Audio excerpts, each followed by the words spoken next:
daya DC menjadi daya AC, atau sinyal output akan dilaksanakan tanpa adanya sebuah sinyal input yang diberikan. Nah, osilator itu dirancang untuk menghasilkan gaya gerak listrik bolak-balik dengan frekuensi dan bentuk gelombang yang sudah diketahui, seperti gelombang sinus, gelombang kotak, dan gelombang gergaji. Nah, pada dasarnya, untuk menghasilkan getaran frekuensi agar dapat berosilasi digunakan rangkaian tangki dari LC yang disambungkan pada rangkaian umpan balik. Adapun prinsip kerja dari osilator sendiri, osilator itu menggunakan sinyal kecil yang berasal dari penguatnya sendiri. Nah, pada saat penguat atau amplifier diberikan arus listrik, desah kecil akan terjadi. Nah, desah kecil tersebut kemudian diumpan balik ke penguat sehingga terjadi penguatan sinyal. Jika keluaran atau output penguat sefasa dengan sinyal yang diumpan balik, maka masukan tersebut, maka osilasi akan terjadi. Adapun jenis-jenis osilator sinus atau LC. Nah, yang pertama itu adalah osilator Armstrong. Osilator Armstrong ini dikenal sebagai osilator pengingat. Kenapa dikatakan sebagai osilator pengingat? Karena fitur individual dari sinyal umpan balik itu harus menghasilkan osilasi yang secara magnetis digabungkan dengan indikator tangki. Nah, untuk menghasilkan osilasi pergeseran fasa 180 derajat, osilator Armstrong menggunakan transistor. Output dari transformator primer memiliki transistor dan umpan baliknya diambil dari koil transformator sekunder tersebut. Dengan melihat titik polaritas pada koil transformator sekunder dibalik menggunakan koil primer. Nah, jadi frekuensi operasi diperoleh oleh kapasitor C1 dan transformator primer tersebut. Jenis osilator yang kedua yaitu jenis osilator Colpitts. Osilator Colpitts ini terdiri dari perangkat penguat seperti transistor bipolar, transistor FET, penguat operasional atau op-amp, dan tabung vakum. Output terhubung ke input dalam loop, umpan balik yang memiliki rangkaian tunet paralel dan berfungsi sebagai bandpass filter. Digunakan sebagai frekuensi osilator. Nah, osilator ini adalah dual elektrik dari osilator Hartley, sehingga sinyal umpan baliknya diambil dari pembagi tegangan induktif yang memiliki dua kumparan atau koil dalam seri. Osilator Hartley ini tersusun dari dua buah induktor yang tersusun seri dari sebuah kapasitor tunggal. Dengan kata lain, dua buah induktansi untuk X1 dan X2 dan sebuah kapasitansi untuk X3. Adapun kelebihan dari osilator Hartley ini adalah mudahnya mengatur nilai frekuensi, yaitu dengan menempatkan sebuah kapasitor variabel pada komponen kapasitornya. Osilator kristal. Nah, rangkaian osilator kristal ini biasanya bekerja berdasarkan prinsip efek piezoelektrik terbalik. Medan listrik yang diterapkan akan menghasilkan deformasi mekanis pada beberapa material. Nah, dengan demikian, ia menggunakan resonansi mekanik kristal bergetar yang dibuat dengan bahan piezoelektrik untuk menghasilkan sinyal listrik dari frekuensi tertentu. Biasanya, osilator kristal kuarsa sangat stabil, terdiri dari faktor kualitas yang baik, Q, ukurannya kecil, dan terkait secara ekonomi. Osilator Pierce.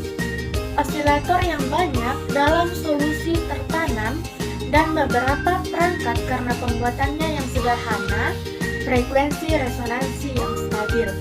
Itu disebut sebagai osilator Pierce. Tidak ada parameter yang dapat mempengaruhi frekuensi resonansinya, sehingga dapat menghasilkan frekuensi osilasi yang konstan. Nah, tetapi dalam beberapa inverter digital, keterlambatan propagasi terlalu kecil. Jadi kita perlu mempertimbangkan yang tidak memiliki penundaan propagasi lebih lanjut. Osilator klep. Osilator klep adalah versi modifikasi osilator Colpitts dengan kemantapan frekuensi lebih baik. Nah, frekuensi ditentukan oleh deret kondensator CO dan induktor yang dilambangkan dengan LO dan bukan oleh kondensator jajar C1 dan C2 seperti dalam rangkaian osilator Colpitts standar. Nah, umpan balik positif diadakan oleh C1 dan C2. Adapun jenis-jenis osilator relaksasi atau RC, yang pertama adalah osilator multivibrator stabil, di mana memiliki prinsip kerja yaitu berjalan yang berosilasi antara dua keadaan secara terus-menerus menghasilkan dua bentuk gelombang, output gelombang persegi. Nah, jadi gelombang yang dihasilkan itu adalah bentuk gelombang output persegi. Nah, dalam rangkaian elektronik, multivibrator itu dikenal sebagai multivibrator yang berjalan bebas karena mereka tidak memerlukan input tambahan atau bantuan eksternal untuk berosilasi. Nah, osilator stabil menghasilkan gelombang persegi kontinu output atau outputnya. Dua output tanpa input yang kemudian dapat digunakan untuk lampu flash atau menghasilkan suara dalam speaker. Yang kedua yaitu osilator multivibrator monostabil. Nah, di mana memiliki prinsip kerja bahwa multivibrator monostabil ini hanya akan kembali ke keadaan asli dan stabil pertama setelah periode waktu yang ditentukan oleh konstanta waktu dari rangkaian RC couple. Nah, osilator ini digunakan untuk menghasilkan pulsa output tunggal dari lebar yang ditentukan, baik tinggi ataupun rendah. Nah, ketika sinyal pemicu eksternal yang sesuai atau pulsa T diterapkannya, sinyal pemicu ini memulai siklus pengaturan waktu yang menyebabkan output monostabil untuk mengubah keadaannya di awal siklus pengaturan waktu dan akan tetap dalam kondisi kedua ini.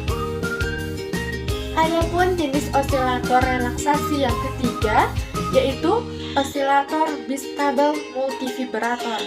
Nah, di mana jenis vibrator ini memiliki output dengan dua keadaan stabil. Multivibrator bistabil ini hanya akan berubah keadaan jika diberi pulsa trigger sebagai input. Nah, multivibrator bistable ini sering juga disebut sebagai flip-flop. Adapun fungsi alat dan bahan yang kita gunakan pada percobaan osilator, yang pertama itu ada sinyal generator, di mana sinyal generator ini berfungsi untuk menghasilkan sinyal listrik dengan mengatur sifat amplitudo, frekuensi, dan bentuk gelombangnya.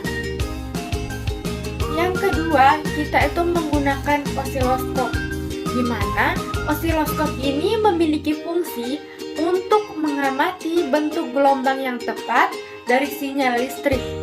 Yang ketiga, kita menggunakan catu daya DC, di mana catu daya ini memiliki fungsi sebagai perangkat yang memasok energi listrik untuk satu atau lebih beban listrik. Yang ketiga, ada multimeter. Nah, multimeter ini berfungsi untuk mengukur tegangan listrik, arus listrik, hambatan listrik, dan kapasitansi. Yang kelima, kita menggunakan IC 741, di mana IC ini berfungsi untuk memperkuat sinyal arus searah atau DC maupun arus bolak-balik. Yang keenam, kita menggunakan resistor, di mana fungsi dari resistor sendiri adalah untuk membatasi aliran listrik. Resistor itu dapat menahan dan memperkecil dan memperbesar arus. Adapun kapasitor itu berfungsi untuk menyimpan muatan listrik. Yang kedelapan itu ada chip atau yang biasa kita kenal dengan papan rangkaian. Nah, berfungsi untuk merangkaikan komponen elektronika pada percobaan osilator yang akan kita lakukan. Adapun saklar itu berfungsi untuk menyambung atau memutus aliran listrik pada suatu penghantar. Adapun kabel penghubung itu berfungsi untuk menghubungkan komponen-komponen dalam rangkaian yang akan kita gunakan.